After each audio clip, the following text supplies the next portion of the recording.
Hi, everyone. Welcome back to the PlayBridge podcast. Today, we are joined by Anna Berger. She is the co founder and CEO of Trade, a construction payroll platform designed for same day pay. Born into a construction family, Anna saw inefficiencies and effects on overall company health firsthand. As a result, Trade was developed to be the single back office operating system for construction, replacing multiple outdated solutions with an all-in-one platform designed with payments at its core. Trade is backed by Y Combinator and the team is based in New York. So excited to have you on the show today. I'm so excited to be here. Amazing. So it sounds like you were born into a construction family. Tell Yes. us, share your first vision for Trade and how you really came up with the idea to build this company. Really, the idea for this came out of watching my dad suffer through so many day-to-day of operations and wanting to help him. Really, like it was towards the end of 2021 when I was walking away from my last startup, I started paying attention to the things around me and the things that weren't working, which any founder does, right? Listening to problems, trying to understand opportunity spaces, and it was right under my nose. My dad's business wasn't operating at peak efficiency and I wanted to do something about it. So I started looking into, different construction payroll tools and different construction software and realized that the space is lacking. It then kind of spiraled from there when I realized it wasn't just my dad, but it's a pretty systemic issue in construction, and there's a huge need for verticalized software. What were some of those pain points you were seeing your dad go through in other construction companies? Yeah, you see these back office teams that are managing hundreds of field workers and deploying them across anywhere from 10 to 50 job sites in a week, doing all manual time and attendance capture, which means that there are, different job sites with pen and paper sign-in sheets all over the place that workers are signing in on, right? And then they're bringing that piece of paper to a back office for a back office team to reconcile the data into Excel and then into a payroll tool. All of that is job that software can do. That's just one. That is insane. So you obviously identified a bunch of these inefficiencies. How did you first get started building Trade? Like, what was your first step into launching this business? Yeah, I think the first step for me was understanding how big and widespread this problem was. And that involved hundreds of hours of customer discovery, interviewing GCs, general contractors, subcontractors, workers. I live in New York City, which is like a feeding ground of construction. So I had the opportunity to just walk down the street and, tap a construction worker and ask about their day, ask about how they go onto a job site and what that workflow is like, and then talk to their boss and understand their pain points. So that was really step one, was like understanding how big this problem was. Step two was finding my co-founder. Amazing. And tell us who your co founder is, and maybe we can meet Yeah. her at some point. Yeah, so my co-founder is Kara Kessler. She is my co-founder and CTO. She's completely like the technical brains of the entire operation. Funny enough, I've actually known her for 21 years. We grew up together at sleepaway camp. And so I don't think at 10 years old, we knew that we'd be building construction software together, but I really wouldn't have it any other way. It's incredible to build something this impactful with a friend. Wait, that's so cool. How did you guys come together to start this?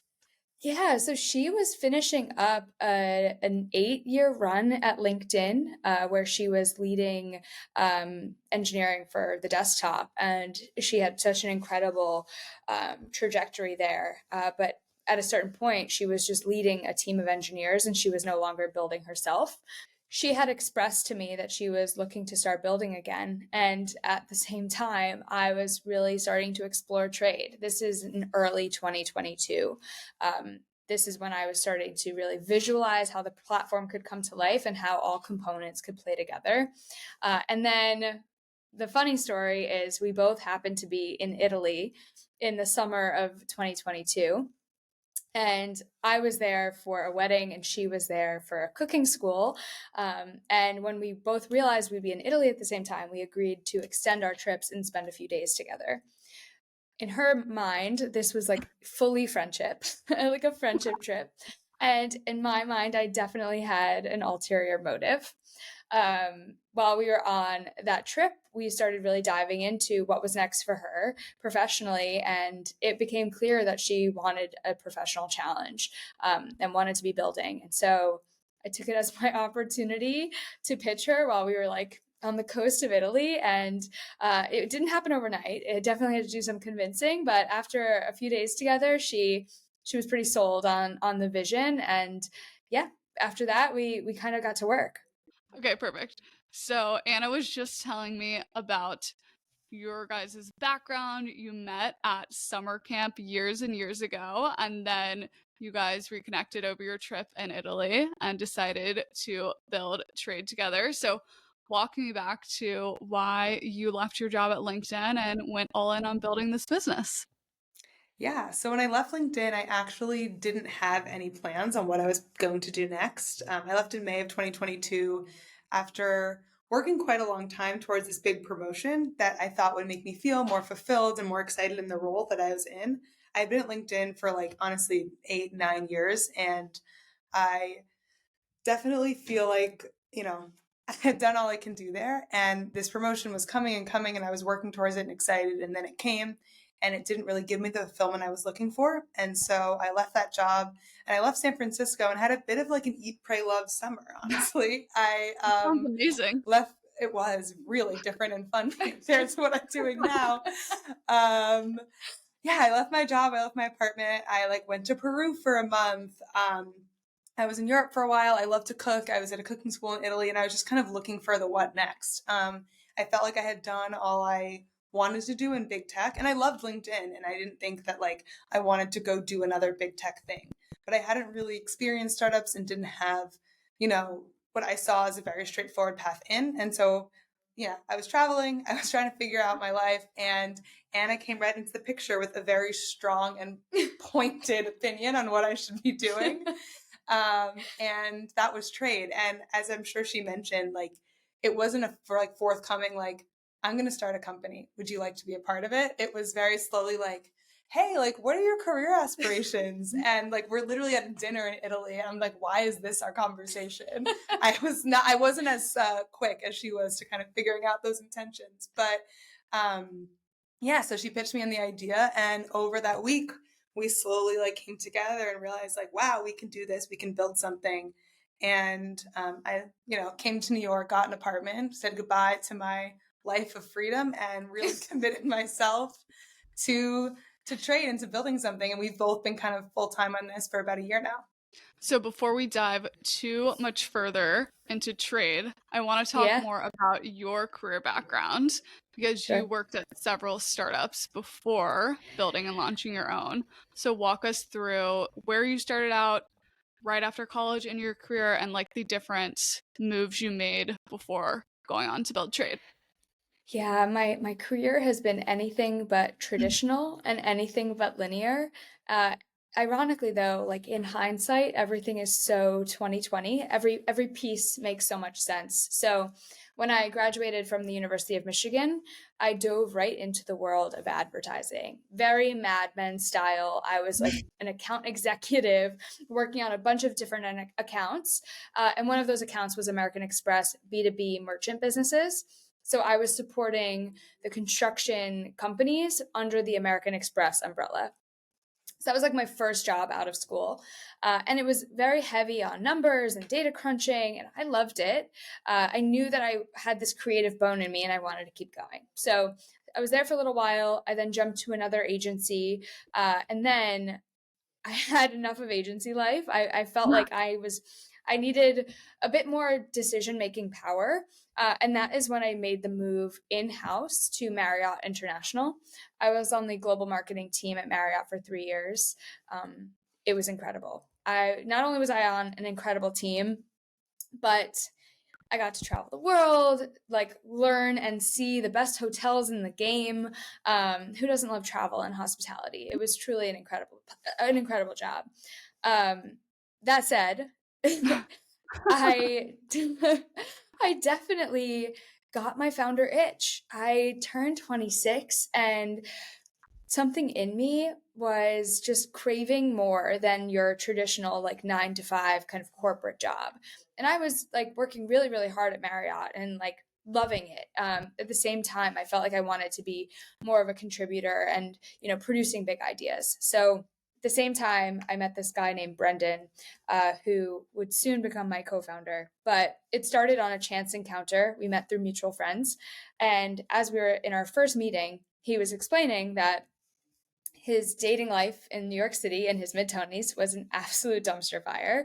And nothing has ever resonated with me more than that sentiment. Like 26, going on all these dates off of dating apps, you get to this date, you see someone, and they're just like not at all what you expected, right? There's some like letdown associated.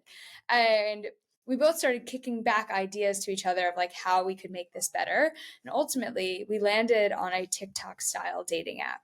It was called Curtn, and it was a ride of a lifetime, truly.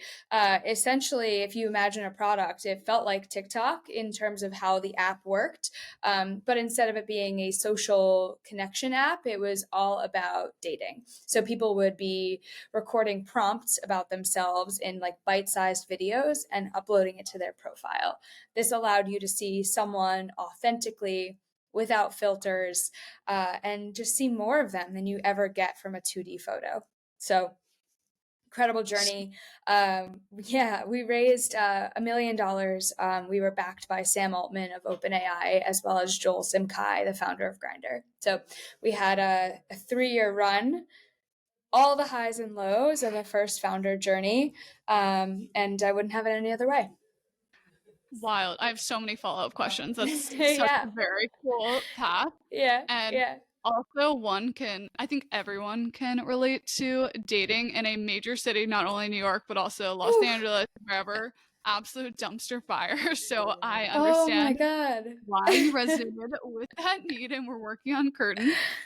Yeah. Before I Yeah. ask follow-up questions about that business, I think a lot of people maybe listening might be working in corporate jobs and like are very startup entrepreneurial curious. Yeah. What were like the biggest changes or differences you saw from going from Marriott to working in the startup world?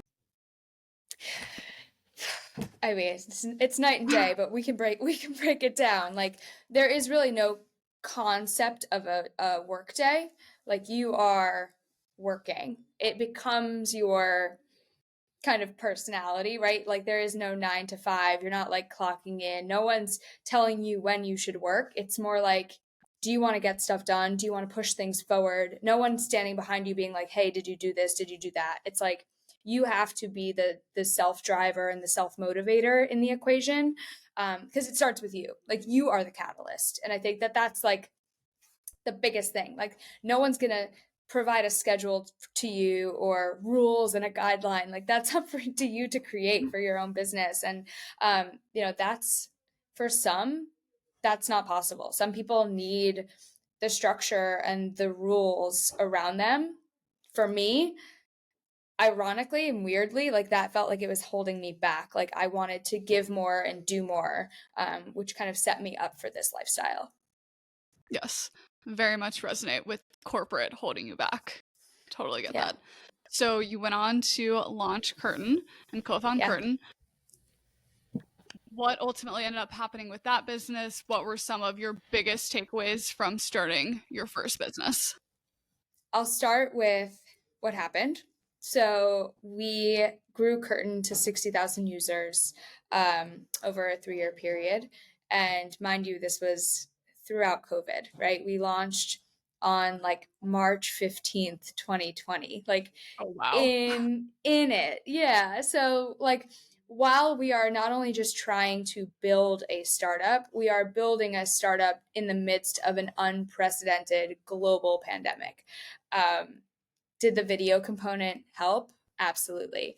We started seeing early virality on TikTok, right? From early campaigns and like influencer marketing that we tapped into, because everyone was stuck at home. People were excited to record video and have some fun in their house. So, in a sense, COVID really helped us. And then I think as the world opened back up is when we started running into some trouble. So, ultimately, we were onto something. We built something that people really loved, right? 60,000 users. We found product market fit, which is when the product starts moving on its own and people are talking.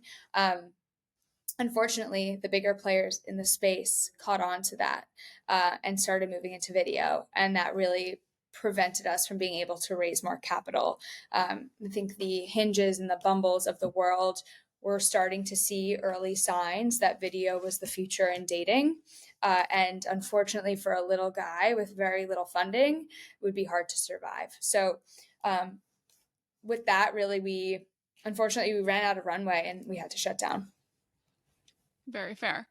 And at that point, did you go back to another startup, or were you ready immediately to go all in on building Trade, or what was kind of your thinking after that first No, startup? like in full transparency, like shutting Curtn down took me out.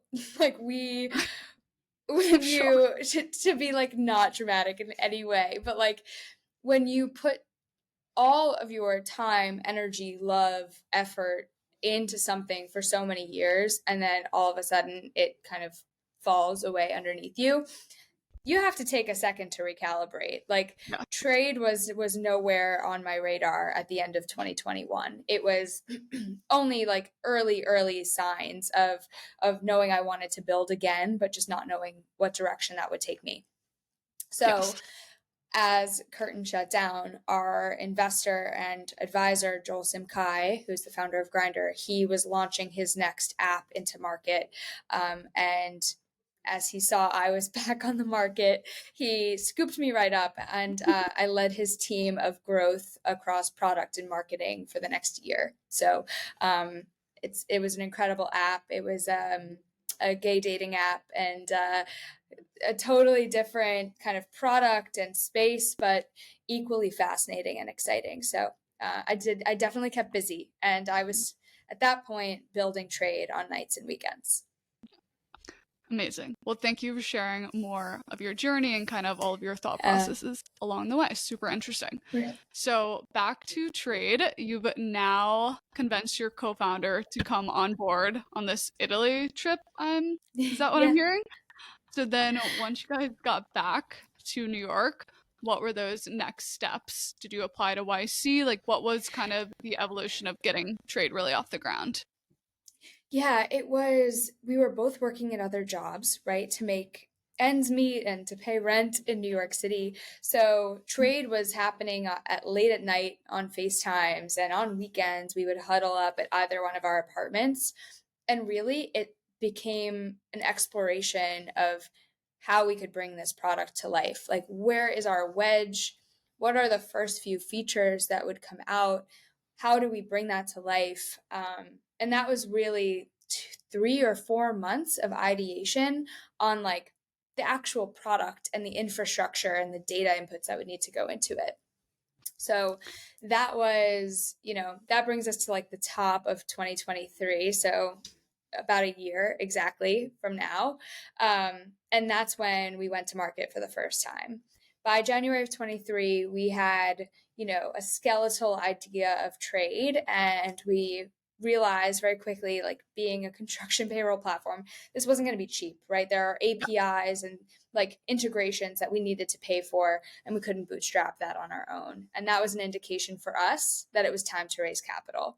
So, of course, we decided to raise capital as the market crashes. Oh no. No, yeah, it's we look back now and laugh at all of the VCs who were so sweet to us, being like, we love what you're building, but like it's not it. And it wasn't that it wasn't us, it was that like no one was deploying any capital in Q1 of 23, like not a single person. So that's really when we started we started building. Like we realized like there was no venture money to be found in the first half of last year. And so we made the decision, we're going all in on this. We're going to start to build. And so Kara wrote her first line of code in March of 2023. And since then, I don't know if she's lifted her hands off of her keyboard. But excuse me. So that was in March. And yeah, I kind of always kept fundraising. I kept conversations going, built relationships with investors along the way as we started building this platform.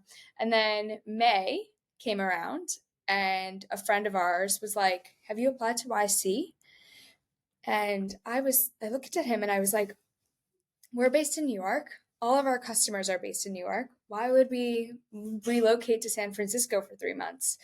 And he was like, "Because it's $500,000. And I had a moment of being like, "You're right." Like, not like it's like why hadn't I even thought of that? Like, it's 3 months, and if it's like capital and advisory and a network to get you going, like, who says no to that? I don't know why I ever did. It's crazy to think about. And so we threw our hat in the ring, and like very late, mind you, like we applied 2 weeks like after the deadline. Like it was a bit of a Hail Mary, but we got into the summer 23 session for this past batch. So it was incredible. Amazing. Well, one, as much as it probably really sucked fundraising during such a bad market, in the long run, it will probably benefit you guys a ton, which is what I personally believe. But I'm sure it's not fun. And two, Yeah. can you share like what goes into the YC application? Any tips for people listening who like might want to apply? What advice would you give them? Totally. I spent a full day, 12 hours on the application. I was incredibly thorough in all of our written responses to show that we had already validated this opportunity. I had basically spent at that point up like a year making sure trade was as tight and thought through as it was. And so I really wanted to show that. I wanted to show the data behind it. Really proving like market size is such a huge thing, right? And saying like, I want to build this product in this market and this is the opportunity. Like that's really where you have to like lean in because companies are going to pivot and then they're going to pivot and then they're going to pivot. But if you choose a market size that's big enough, like chances of success are just so much higher. So I would say number one is prove the market and prove that you've done your research and you know what you're talking about. The third thing, which they care about so much, is the founding team, especially this early, right? You're talking pre-seed, seed stage companies. You're going off of the team. And luckily for us, like we're a pretty solid team, right? Like we've known each other for 21 years. Work aside, we've already been through so many highs and lows together that we've been able to weather every storm. And so we joined every single call together. We took every meeting and interview in the same room side by side to show that not only do I know this person, but like we go back, right? And I think that showed a lot and that meant a lot. Can you walk us through like what was the type of data you were showing to YC? Like how did you explain the market opportunity for what you're building at Trade? Yeah, so I think, a lot of what they're looking for in terms of sizing up the market and understanding the data is like how big this problem is. So I went in like armed and ready with statistics on the current state of construction payroll. At the time, 17% of subcontractors in North America were leveraging digital payroll, meaning ADP, Paychex, Paycom, Paylocity, right? So 17%, that's an 83% market opportunity of subs that are using manual payroll. Like that stat is absolutely wild. I hope since then it's at least 18 or 19%, but I'm honestly not so confident. So I went in with that. I also went in citing research on the labor shortage and how, workers are leaving at an incredibly fast clip to go pursue jobs in the gig economy. 600,000 construction workers have left to go drive for Uber in a shift that was completely it's staggering. And so the concept of payroll being either broken or untapped, and the concept of workers feeling a lack of incentive when the gig economy is dangling a carrot of same day pay, taking those two together is really where trade was born. So trade being like the construction payroll designed for same day pay, that is literally the core of what we're doing. And I walked in armed and ready with those facts. That is wild that just 17% are using payroll systems. Truly insane. Can't imagine. So once you got into YC, what happens during the program, and then what's the opportunity when you graduate the program? Yeah, it's incredible. I think from a network standpoint, it's completely unmatched. So right when the program starts, you are paired up with what they're called group partners, which are essentially like 4 YC partners that are assigned to make sure your business is set up for success. And so you meet with them on a bi-weekly basis. As well as meeting with other groups in the program. And it's interesting. They pair you up with companies that are adjacent or in arm's reach to what you're building. And so as you're all stumbling through the same problems on different days, right, in different weeks, it's really helpful to feel like there's like camaraderie and friendship when you're literally in the trenches. So I think YC does an incredible job of like creating, like banding you together with people who I now feel like I have friends for life from the program, and I'm excited to watch them grow and see what they do on their journeys. So it's really like weekly, bi-weekly meetings and checkpoints and people keeping each other accountable. And it ultimately culminates in a fundraise. So you present on demo day to a ton of investors. And transparently, I totally blacked out for that. Like like It sounds couldn't scary. tell me, It like sounds really I scary. for sure yeah, like, and I had a script and I memorized it and I had it all down, and I experienced such paralysis in the moments after that presentation.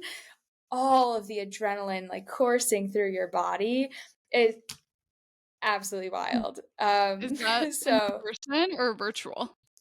so it had been virtual since COVID, and allegedly we are the last batch that's remote. Mm. So I think moving forward, it's all going to be back to in person. I can't even imagine doing it in a room. Like it was hard enough doing it like on a Zoom in a chair. I was like stuck to the chair. I remember Kara from the other room was like, "Anna, you can get up now. You're done." And I was like, "I can't move." Something about presenting to like the virtual world though is almost scarier. I Yeah, don't know. That's very 100%. scary to me. Totally. Because you don't know, like they can't.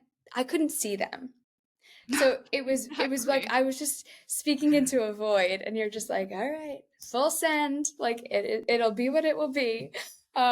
So yeah, so that it culminated in demo day at the end of it was like around Labor Day weekend. Nice. And that's how you raised 1.75 million, correct? And Yes. was it all Yeah. through YC Demo Day? Yeah. That's 100%. epic. Yeah. Thank you. Congratulations. So walk Thank us you so much. through like any tips. Obviously you guys had the YC Demo Day, but are there any like piece of advice you could share for other founders going out to raise that first round of capital that you perhaps learned from the program or from pitching with YC? Yeah. Totally. The biggest piece of feedback or advice that I received in regards to fundraising was definitely the expression believe the no, don't believe the why, meaning the investor is not going to give you the money. So if someone says no and like we pass and we pass because of X, Y, and Z, believe them when they say they're not going to give you the money. Like don't go chasing it, don't beg, don't follow up a million times. the same time, you're going to have to read in between the lines when it comes to the why, right? They may say you're too early, or, we want to see more traction, or we're not sure about this market. It's been slow to adopt previously.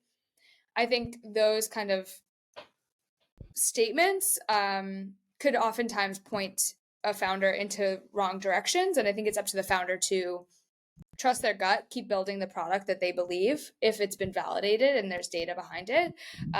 So yeah, it's like, believe the no, don't believe the why. Does that make sense? Yes. Love Okay. that. And then when you were talking to different investors, how did you think about who you should actually bring on to your cap table? Great question. Our cap table is so important. These investors, were signing on to a 10+ year relationship with them. And so we were really, really thoughtful with what our cap table looked like. All of our investors fall into one of these 3 categories, which is SaaS, right? Software, fintech, or prop tech. So every investor has some tie to some element of our product. Trade really sits across SaaS, fintech, and prop tech. And so it makes sense that our cap table kind of represents that as well. Amazing. So at this point, you've raised funding. Had you already launched Trade before you pitched at YC Demo Day? And what was like the initial product you launched with? And what had you found was the wedge for Trade? Yeah, we did not launch before Demo Day. Despite everyone around us pushing to market sooner, we were a payroll tool, and we knew fundamentally that we could not launch a second before the product was ready. And so we actually launched to market in October. And I stand by that. I think it was the right decision for us. It prevented us from churning with unhappy customers, right? For mistakes that could have been avoided if we waited. And so, I think we did it right. And so, yes, we launched in October. And it's been an incredible feedback loop working with our earliest customers and getting them on the platform. And we didn't launch with a pointed solution or a single feature. We launched with a platform. It is truly everything I've described, which is time and attendance, people management, schedule management, payroll, reporting, and a mobile app that goes along with it for workers to clock in, clock out, and cash out. And so much has been done in construction, and so many people have tried to build like one of the things that I just mentioned.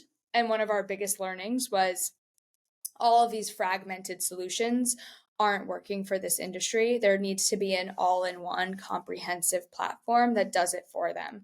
So that's truly Trade's like wedge, is like, we are the back office operating system for construction. Were there specific types of construction companies that you've targeted or found that like Trade really serves well so far? I'd say the people that are jumping the fastest are people that are doing entirely manual processes for time and attendance, everything relating to schedule management, shift deployment, validation of time, meaning like sign-in sheet to the back office into payroll, all of that stuff. That being entirely manual, mixed with the earliest days of digital payroll. So the company is intrigued by, excited by, and open to using digital payroll. That's our sweet spot of like, they're moving in the right direction. They just need a little push. So crazy to think that people are doing that by paper still today. Wild. If I could bring you with me one day to see it for yourself, I would. I believe you, but it is just like wild. That is sounds terrible to me. Yeah. And then, so how have you gone about like finding these construction companies to onboard, and what has kind of been the sales process and your best growth strategies for bringing on new customers? From a sales perspective, it's all about like my network and relationship building in the earliest days. And so the biggest thing I've tapped into is associations. I find that like getting into a room where people are eager to talk is like the best way in. And then beyond that, using my network here in New York City to really get the trade name out there while we're growing. What have been maybe some of the challenges and also some of the benefits of being two female co-founders in a very male-dominated industries of tech and construction? I love this question. Um, so many pros and so many cons. I will not sugarcoat. It was really hard to raise money. Pre Y Combinator, that capital just didn't exist for us. And, it's not surprising. Women get 1.6% of venture funding, right? This is like a systematic issue that female founders are up against. I am hopeful and excited to be part of the shift in the paradigm, but that was definitely a hurdle for us. Yes, SVB and the market and all of that stuff, but ultimately, like, our male peers were raising funds in construction tech, and that wasn't lost on me. A pro is definitely that we like surprise everyone, and it's honestly so fun. Every time I walk onto a job site, I'm immediately met with like, what? Like, and it's amazing because they're paying attention, right? It's they're excited to talk, they want to hear what you have to say, and they're not dismissive whatsoever. And I think that that's a slight misconception. I think people have historically thought that we wouldn't be taken seriously. The opposite has been true, because ultimately what we've seen is, yes, the guys may be out in the field, but the second you start talking to the back office, it's all women. So, the women are running the back office operating systems, and for us, like, nothing we love more than working with them. Love that. Yes, the stats around funding obviously extremely disappointing, but I'm excited that we can hopefully work to make a change in that over the next decade. And I feel very bullish about our generation of women to make that happen. Me too. Totally. On that topic, can you share a female founder, investor, or leader who inspires you and a little bit about why? Totally. I had the privilege of meeting Tracy Young over the summer when I was a part of Y Combinator. She is the CEO and she was the founder of PlanGrid, who sold to Autodesk for $900 million a few years back. She is a powerhouse female founder who built in construction. So it shouldn't surprise you why I would choose her. She's, from what I've been able to collect, it seems like she really had to fight a hard, gritty fight to get to where she is. And there's nothing that I value more than that. It makes all the reward so much sweeter. I did a TikTok feature on her story and did like a deep dive into reading about her background. She has some serious grit, from what I recall. Grit. It's the best way to describe it. It's absolute grit, and I admire it, and I aspire to it. Amazing. And then finally, where can people find you, and where can people sign up for Trade? Yes, you can get in touch with us on our website, buildtrade.com. That contact button sends emails right to my inbox. So feel free to get in touch. We'd love to hear from you. I do share a lot of this journey on social media, whether that be on LinkedIn or Twitter, trying to start TikTok, trying to follow your lead here, and bring in people a little bit behind the scenes into what my day-to-day looks like. But it's going to be a wild ride. I'm really, really excited for it. So feel free to follow me on any platform.